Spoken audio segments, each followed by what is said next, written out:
did you know the planners regardless of how you're watching it?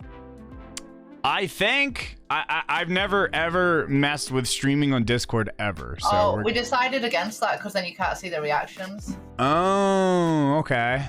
We're doing a squad stream? Yeah, I'm doing the multi. Okay. See, I don't know the difference. STRE random period .an. It's like when you do YouTube, you know, the YouTube links that are like UTU.be. It's like, okay. I sent Emma, I sent you and Zoe all right, so you're doing Grasp of Avarice. Yes. We were going to have chat vote with a nifty little link so that all chats could put into one poll. However, we did want everybody to be a little bit more comfortable and not have to sit here for 4 hours while I'll just say me while I sit in prophecy for 4 hours. So we're gonna do one that everyone's comfortable with. That way we can get the best, like, you know, have the best time with it. Yeah, for sure. I mean, to be fair, prophecy's such a pain to fill people in on why it used to actually be easier. Yeah, I say that. Like when Anarchy was a thing, it was so much easier. Yeah, well, even oppressive darkness and taking armaments and all of that. Yeah. Well, just the AI, and then they made a change where the scions were like spawning at a crazy rate, and the knights got more aggressive, and then they addressed the scions, and they apparently fixed the scion spawns. They do seem a lot better. They used to be insane. They used to multiply. Yeah, for a little while there, it was like rabbits. I mean, you would just get overrun in 30 seconds. But now, but I think that whatever they did, I think they still left some weird AI changes in that dungeon. And I definitely do think it is the hardest to solo out of the 4. I want to do one test. Just when I say go, when I say hop, just do a single hop. I want to see how in sync all these are. All right, ready? 3, 2, 1, hop.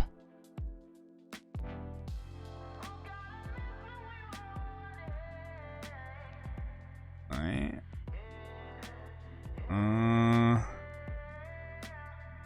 One. No. Okay. Okay, so there's like a 7-8 second delay on my. All right, that's fair enough. So that's gonna be weird for you, because I'm gonna be. Because they're gonna hear it late. Yeah. I'm gonna be talking about what you did 7 seconds after you did it. Oh boy. Yeah, that's why I liked the Discord idea, because it's like you get a full like on time view. Yeah, you better turn my voice down. Just like oh shit, 7 seconds later. Oh shit. That's a good idea, actually. All right, are you prepared? I'm ready. Ready. Ready. Zoe, are you ready? Yeah, I'm ready. All right, we're gonna go on go. Ready? 3, 2, 1, go. And we are off to the races. I need music, I'm sorry. So I only see Emma using the Wither Horde. And I feel like that is honestly the best strat to start off this encounter, because you can just put Wither Hordes down and essentially just spawn trap everything as they spawn. But I'm also a fan of the Firefly hand cannon. I don't know what Zoe's role is on It is. Fatebringer, but I tend to rock the OG fire, the OG, what is it? Firefly Explosive rounds explosive. Firefly, yeah. It just feels good. It's like if you're gonna use Fatebringer, especially when they bring it back in D2, you may as well just use the OG roll. You know, people are like, oh, I got mine with Frenzy, but it's just not the same.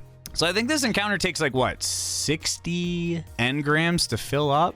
Oh, it's 50. So this one's 50. That's right. The final encounter 60 because it's 3 sets of 20. 20, 20, 20. Okay, so the first I see dropping down is Emma. That probably happened about 8 seconds ago, 10 seconds ago. So this right here, gotta be a little bit careful, because we all know how Shriekers are, but I see she's using the Invis Hunter, which is a good play. Hunters are always a very good solo class for... I didn't realize I jumped twice. Oh, I didn't realize I wasn't muted. A little death there. That's okay. I think that's the first death. MsKenner with the first death. Not to put any pressure on you, but no one else has died before you. But like I was saying, hunters are a good play for not only solo dungeons but solo GMs and any sort of hard content, because invisibility is just so important. this dungeon almost kind of has some secret mission vibes to it on top of dungeon vibes. It almost kind of has like a splice feel, because I don't think, you know, I guess all the dungeons actually do have some like jumping puzzle mechanics and some booby traps, but this one was I felt extra trolly, but I also felt that it was very fitting to the dungeon itself, because the whole vibe of the dungeon is literally Bungie just rolling with a meme. And I thought that was really cool, how they took a meme from 2014 and made an entire piece of wonderful content out of it. All right, so it looks like Emma is doing each of the switches individually. Now you actually can just completely skip this entire process, and you can just jump and sword swing all the way to the end. With a hunter, you would just jump slash, jump slash, jump slash.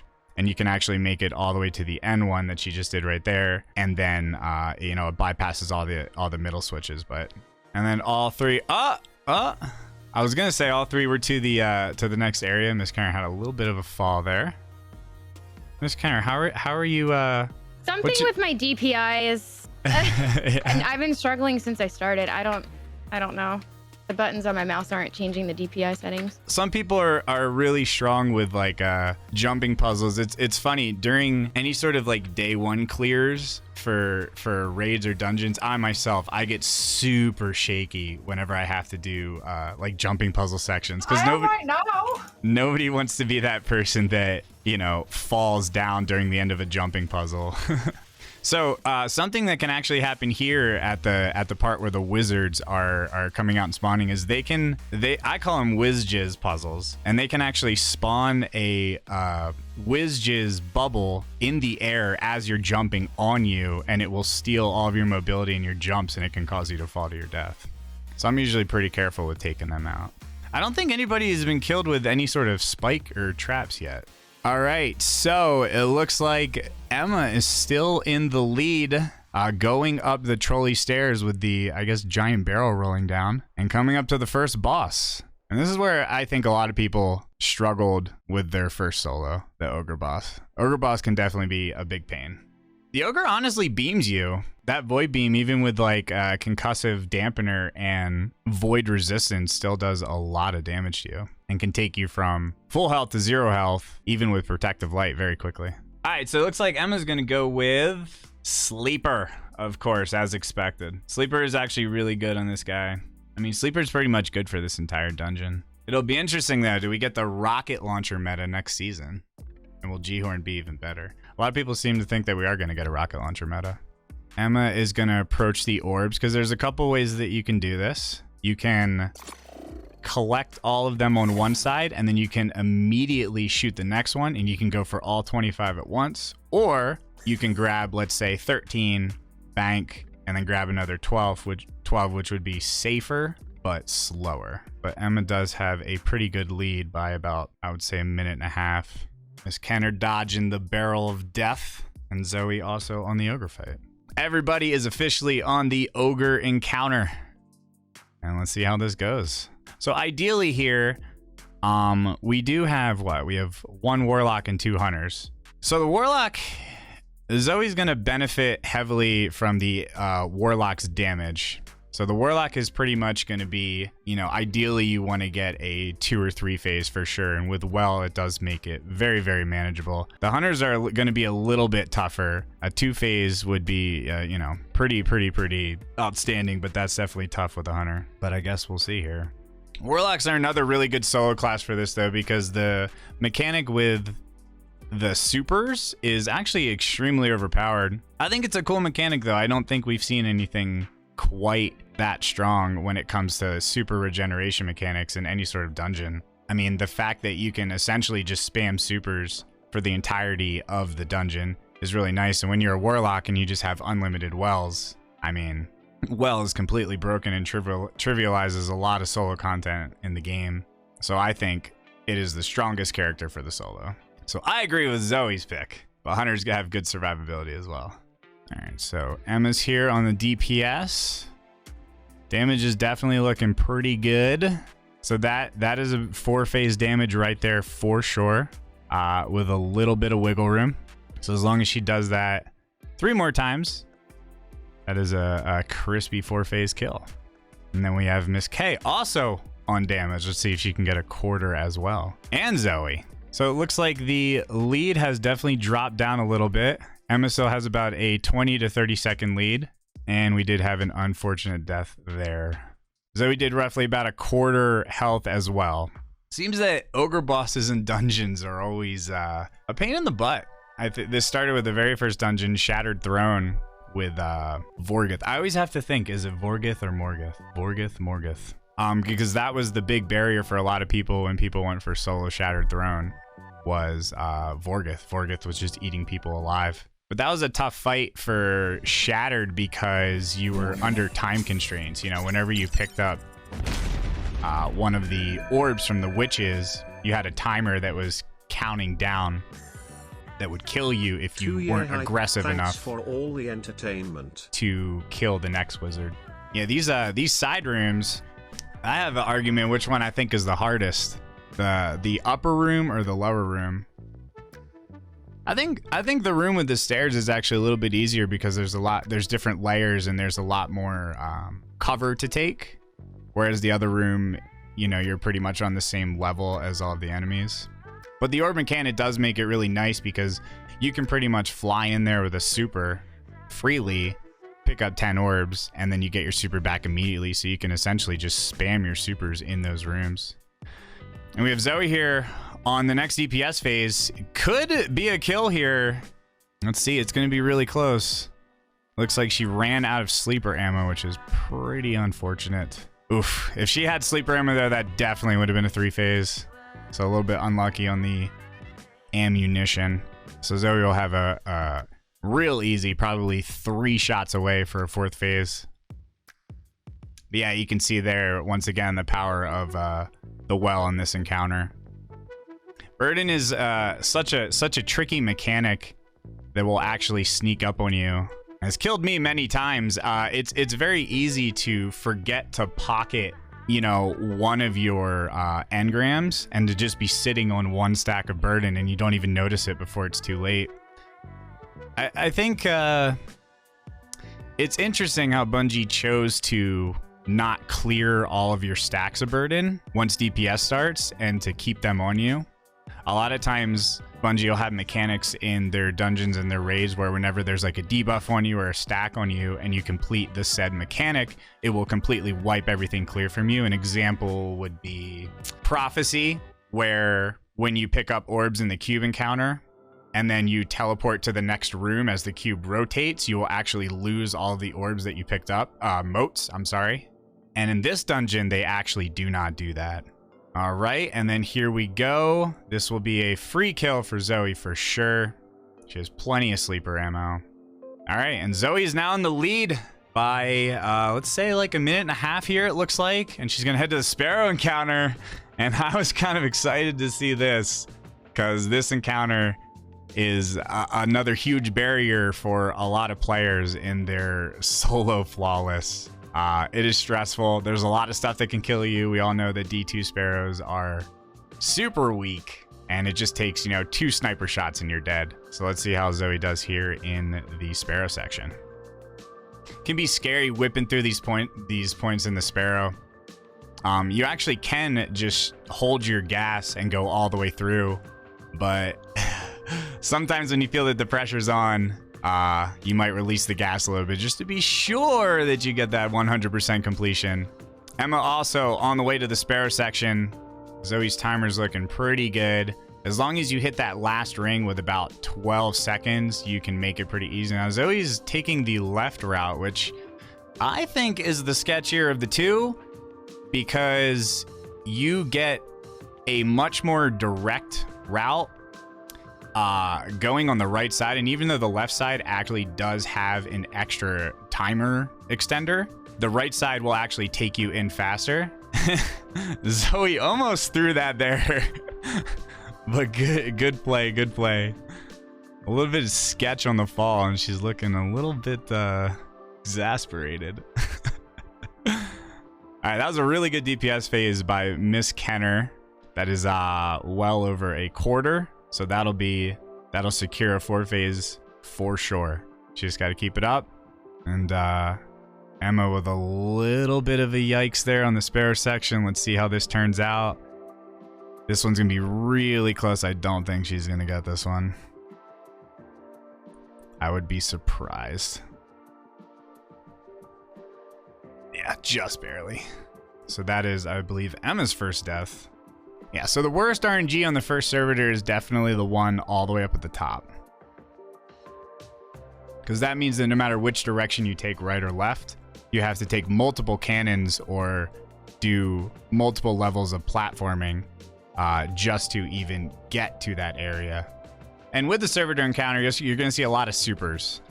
You're constantly picking up orbs here, and it's nice because, you know, it gives you a lot of things to fall back on. It gives you a lot of things that, you know, you can panic super many times. You can put wells down while you're depositing the orbs. You can tether enemies. You know, you can always... You should never be afraid to use supers in this encounter at any point, and really the entire dungeon, because you can always sort of back up, kill a couple more enemies, gather 10 more engrams, and then get your super back. And it's nice because even though you're put on a timer, every time you pick up another engram, it's going to reset that timer back to 30 seconds. So you do actually have a lot more time and a lot more freedom. But we did have a death there from Zoe, which is going to open things up for Emma for sure. And she did take the lead there. So she's got one servitor down. And Zoe is set back to 0. So let's see if we can get some good servitor RNG here. All right, Emma will be getting her second servitor down in a second. The captains in this encounter are really nice too. They drop, I think, 3 engrams. It might be 5. I'm not totally sure. But anytime that you can locate a captain, very important that you seek it out. And there's another thing that you just saw there on Emma's screen. This particular area that she's on, the engrams, it's really easy for them to fall off of the balcony. And there's the enemy spawn there on the balcony itself is pretty cruel and pretty trolly, because sometimes they'll all spawn and you'll shoot them and you'll just have 6 engrams go flying off the side of the map, and it's really frustrating because now you have to gather engrams, you have to go deposit some, you have to get the next spawn going. And I'm not exactly sure how the spawns work on this, but I do think it is kind of similar to the first encounter, where you have to essentially bank some of the engrams to force the next spawn of enemies to happen, which is how the first encounter does work. I did almost half damage in one phase. Yeah, that's insane. Damn. On a hunter too. I'm kind of impressed by that DPS phase. I mean, that's definitely a 3-phaser. That is an easy 3-phase. Whoa. That is an easy 3-phase. If you do that same thing again, you're golden. So that's a good burst of energy there for Miss K. We'll love to see it. Miss K lands these shots. She will get the 3-phase.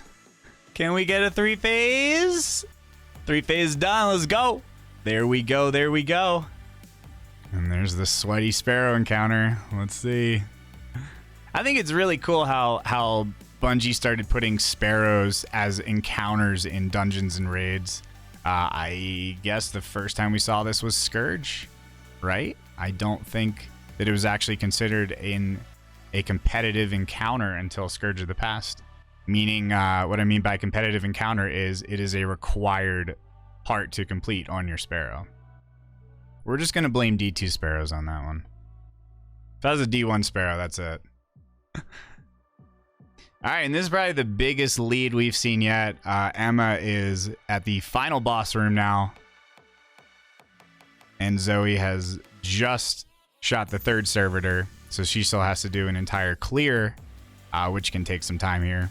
Another fun fact about the servitor encounter is sometimes I see people fully charge the, what do we call them? The batteries, fully shoot the cannon and fully charge it to shoot the servitors. For the servitors, it just needs to be hit once, which is common knowledge for a lot of people that run the dungeon regularly. But some people, you know, might be saying, oh, I thought you had to fully charge it.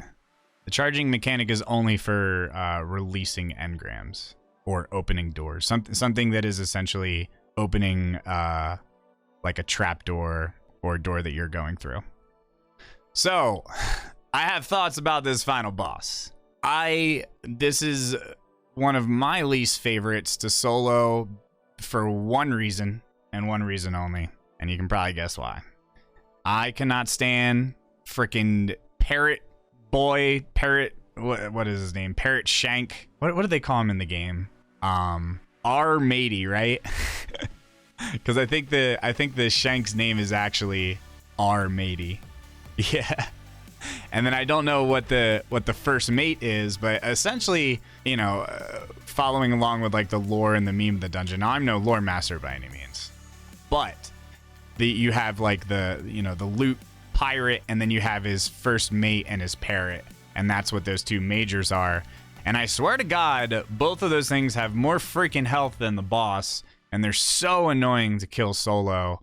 And what Emma's doing right now is how I do it as well. Just use the cannon, and it just takes a lot of time, and it's not the quickest way to do it solo, but it's the safest. And that Shank is extremely brutal. So yeah, Emma's on the final boss there, and then we have Zoe and MsK both on the servitor encounter. So they're still, you know, it's still anybody's game really. One little slip up here from Zoe, and she's got to start this whole encounter over. And let's see what kind of RNG MsK gets on the servitor. My balls keep teleporting. What the fuck? They're learning new tricks.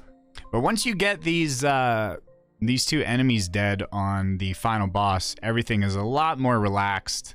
I feel like you can take a deep breath and know that you just got to keep yourself alive.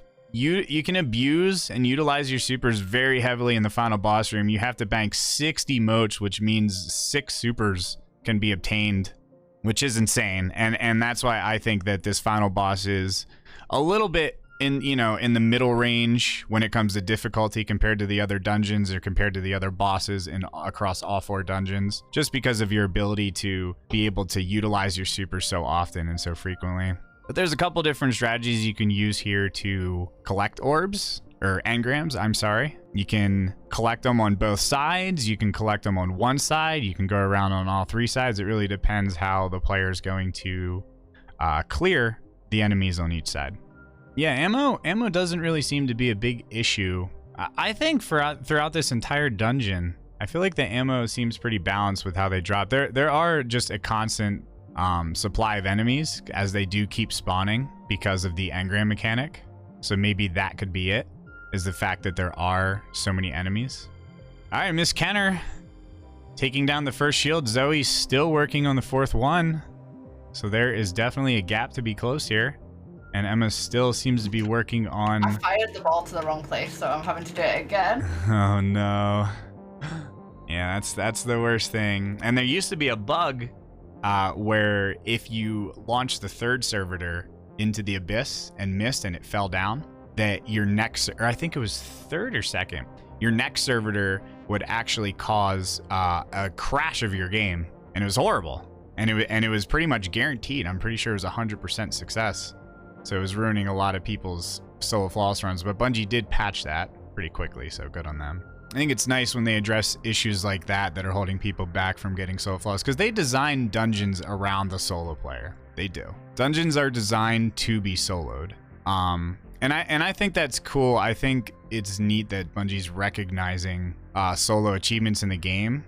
And I don't know when they first came out with their game if they knew how crazy the player base was going to be. But people immediately started going crazy with doing all sorts of insane challenges, and that's actually how I found Mr. Slayer was his solo Crota, and it was insane to just play this game and love it so much, and then be like, wait, somebody soloed the entire raid. And I often wonder if Bungie knew that players were going to do stuff like this. And for a while, there was never any sort of in-game recognition, and Dungeons Shattered Throne was the first time that we had seen Bungie actually acknowledge in-game solo achievements by putting a solo emblem and then putting solo flawless emblems for dungeons. So I think that's pretty sweet. Whereas raids are not designed to be soloed at all. All right, so Zoe with a few setbacks there for sure. Putting her a couple minutes behind Emma here.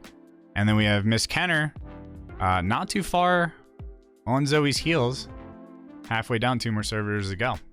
So here's another huge benefit of the Warlock, is your ability to put a well down immediately and you can bake the shank pretty much instantly, which is massive. And that's going to save a lot of time for Zoe, and is actually going to catch her up pretty quickly here. The shank is already dead, and that took Emma about 2 to 3 minutes just to kill the shank. So that is a massive time save, and that's where I think the Warlock excels most, is this final boss fight. Now, you are only able to do that on the first DPS phase. That's because you're going to use your well after, like, when you go to damage for first DPS, you're going to use your well. Therefore, when the shank spawns after first DPS phase, you're not going to have a well as a Warlock. So Zoe is only going to be able to benefit from having a well very first DPS phase. One wipe here at the final boss is catastrophic when it comes to something like this, because that means that you're going to have to restart all the way over and kill Paraboy all over again. And that takes a lot of time. So really, once you get to the boss in a head-to-head challenge like this, you gotta play your life. You can die at any other encounter and it's okay. You could argue the servitor might be worse, but it really depends. All right, third servitor down. Third battery dead for MsKenner. That's where the hunter's really nice. So when you're depositing your engrams into the middle, at any time you have that invis, because these dregs are going to throw constant grenades at you the entire time. Nice save there. Emma dodging off the back. That was a nice save, though. So she is deciding to DPS from the left top pillar. Interesting spot to DPS from. I actually don't see a lot of people DPS from here in solo runs. But it's nice because she has the pillar to protect her from the dregs, which are launching grenades. So it's actually not a bad spot. A lot of times you see people DPS from behind the back, pillar up at the top, right behind where you get your loot when you complete the encounter. Another save there with the hunter. The hunter jump is just so good for this encounter. The warlock, that would have been 2 deaths from the warlock there. The warlock just has no vertical recoverability, whereas the hunter is excellent at that, and the titan would be, let's be honest here, titan jump, best jump. I'm not even a titan main, but titan jump, best jump. No, it's true. Yeah, it's true. Titan jump is the only jump that has recharging burst. The hunter, once you use your jumps, you cannot get them again unless your feet plant on the ground. And same thing with the warlock. But the warlock jump is really great for people that know how to use it, but it's just the only issue it has no. Once you're going down, you're going down, and that's the biggest issue with it. But good damage there. That's about a quarter, maybe just under for Emma. Not bad. MsKenner with the 4th ball, and we're going to have all 3 players on the boss. Only one of them has done damage so far. Still anybody's game. Zoe on DPS here. Now, she's DPSing from the middle with a well. Great about DPS. I mean, you can really only do this on a warlock. Maybe a titan with a bubble or Helmasane or something. I have not been in this boss room in a minute. I don't know how this is gonna go. I'm very nervous. Ooh. Play your life. I was not. Because I'm sorry, I wasn't muted. Play your life, because if they go down, you are right there. A death here is huge.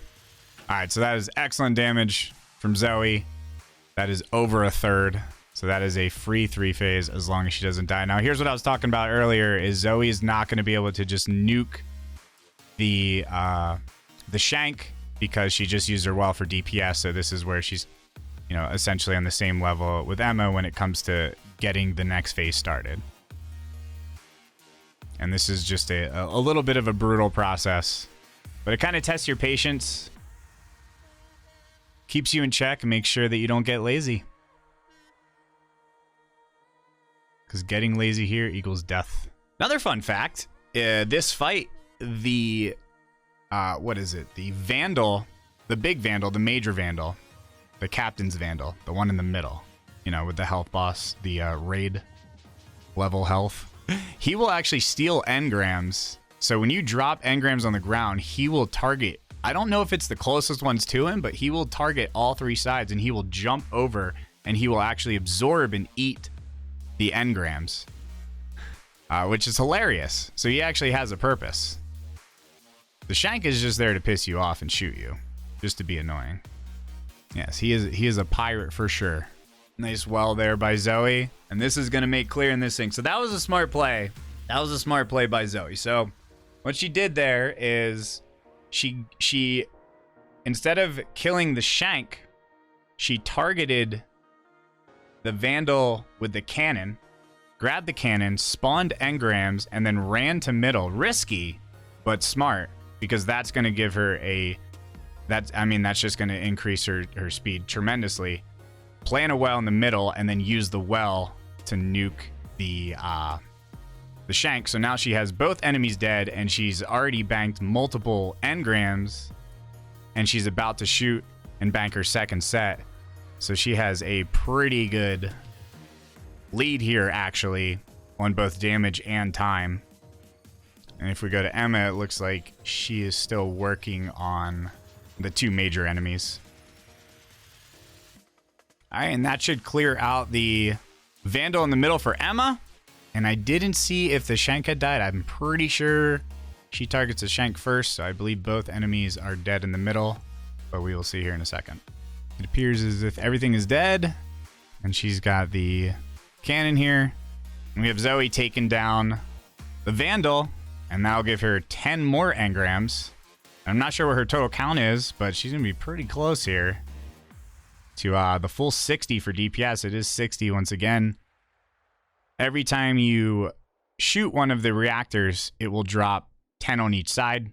So essentially, the encounter is designed for, in the 3-man, each player to pick up 10 on their side twice, which is 30 times 2, which is 60, which starts DPS. Invis Hunter coming in clutch there for Emma. Miss K also utilizing the Invis. It's interesting to see. Some people prefer the, top tree. Some people prefer bottom tree when it comes to Hunter. Do you prefer to dodge Invis? Do you prefer to throw your smoke? I guess it really depends on your build and what exotic you're running. I'm actually not sure what Miss K is running. Top tree. I usually run bottom tree for everything I do, except this one. I mean, exotic-wise. 6 Coyote. There you go. So that center, another fun fact. We're just throwing fun facts today. Oh, okay. That was a little bit close for me with MsKenner there. She started turning red a little bit. I got a little bit nervous. The middle reactor is something that I actually didn't notice myself until about 2-3 runs into the dungeon. I noticed there was one in the middle. But it can be tricky to hit. You almost have to aim a little bit above it, because if you shoot straight at it, it won't activate. It'll shoot below it, and it won't actually break down the engrams. And we have great DPS from Zoe. As you can see, she has completed the second phase, has a cannon in her hands, and she hasn't destroyed the two major enemies in the middle yet. I have not seen it. They will be dead very shortly, as she's about to collect 10 engrams and get her super. 5, 4, 3, 2, 1. Oh no. Oh my gosh. I can't believe I stayed alive that long though. So I just saw that you made it to 0 on the timer. I was waiting for the dodge. Yeah. My palms got a little bit sweaty there. So an unfortunate death there. But still, a death here by Zoe, or a death here by Emma, sets them all back. Now it looks like Zoe does have the Shank dead. And from here, it's pretty much smooth sailing. I mean, Zoe pretty much has to throw. So it's, the ball's in her court 100%. As we talked about earlier, the good thing about this dungeon and the way that it's designed is the constant spawn of enemies, which you won't always see in all encounters. But this dungeon, enemies will continue to spawn over and over and over, and you can force them to spawn with the cannon, which means that if you don't have ammunition, you can get it eventually with a little bit of patience by killing enemies and just getting a little bit of good RNG with the drops. Emma almost in a little bit of trouble there with the sniper alive and two mines being thrown at her. A little bit sketchy with the health bar. Okay, we have DPS here from MsKenner. Let's see where she's DPSing. Started in middle, going to the back. I think that's a really smart move. DPSing in the middle as a hunter is just way too sketchy with the grenades being thrown at you. And I think that's the biggest issue here is are the dregs pelting you, making you flinch, hitting you with grenades. It just can be very frustrating, especially if you're not sitting in a well or hiding in a bubble. And I think that's where it's toughest for hunters in this encounter. All right, so about 20% for MsK, about 50% for Emma, and about 40% for Zoe. And Zoe is actually starting a DPS phase here, and she has really good ammo. This could definitely be a kill if she hits all of her shots. So let's see. It's gonna be really tight. Oh, They destroyed my well. so that is not good. And this is what I mean is MsKenner plays her life. Emma plays her life. And Zoe has to start back from the beginning of the entire fight. Now, for her, thankfully she's a warlock, so she'll be able to get this first DPS phase started right away. But she has now slipped to last place. So yeah, her well got destroyed there.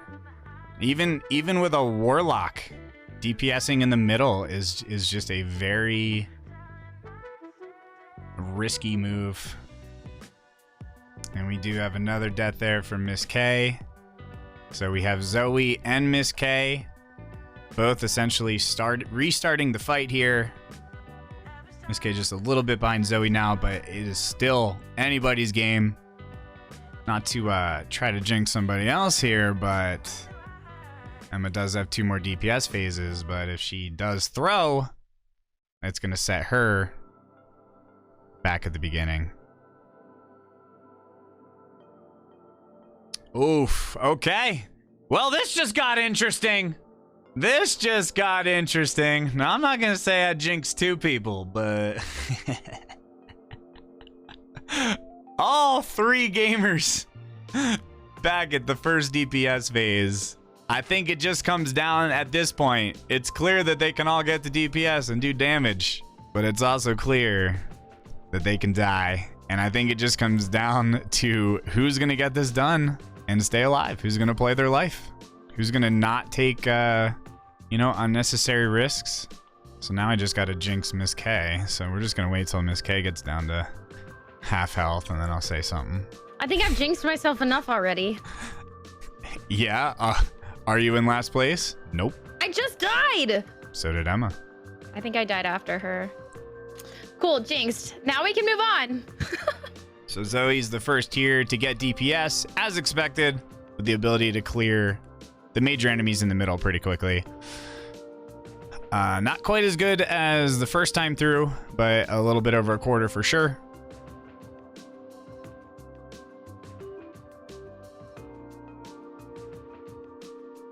And the spot where MsK just picked up the engrams, one of the engrams can drop into the water there. We're going to head over to Zoe. Let's see if she can get the kill. She's starting her final DPS phase. She has the ammunition. She just has to land all of her shots. I think one or two got flinched there.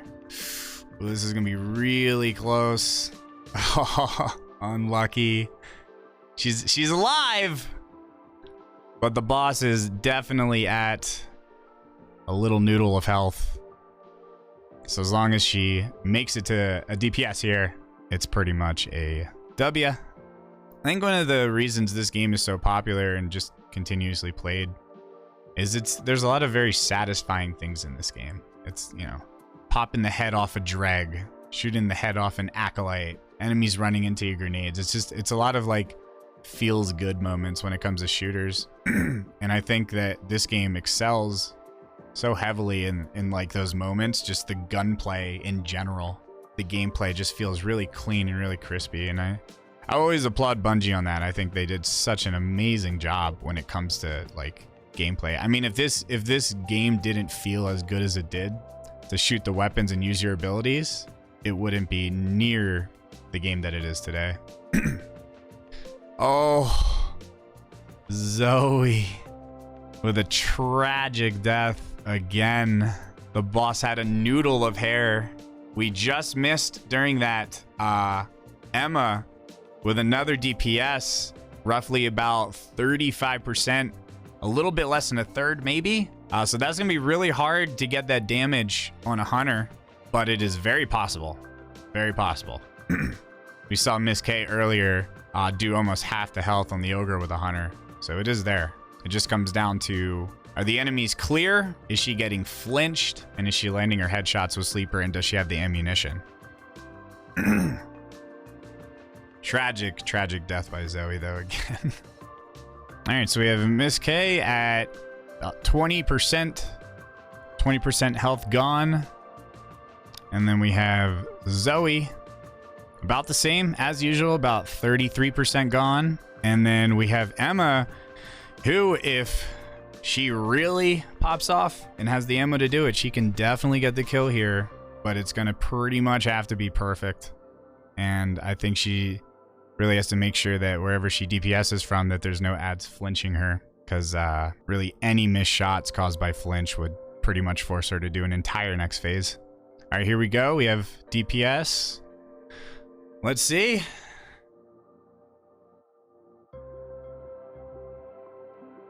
Let's see if she can do it. It's gonna be really close.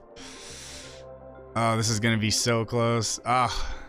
Okay, so Emma has a noodle of health left, just like Zoe just did. Nice tether there. I think Emma just has to really get these major enemies killed as quickly as possible, because Zoe's use of the well could allow her to catch up really quickly. And if either of them die, Miss K's here working on the second DPS phase. She will have a pretty commanding lead if both of them die.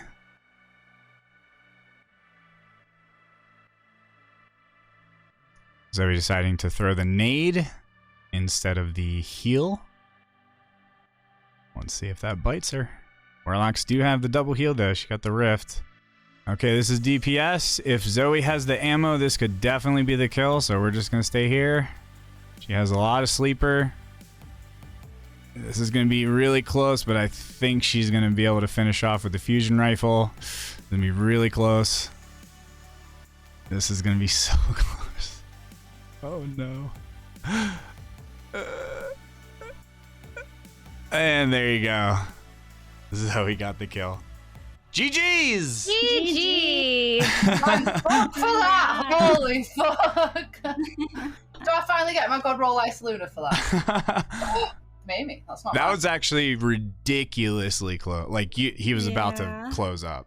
Emma just could have got those. It's the majors. That's really what did it.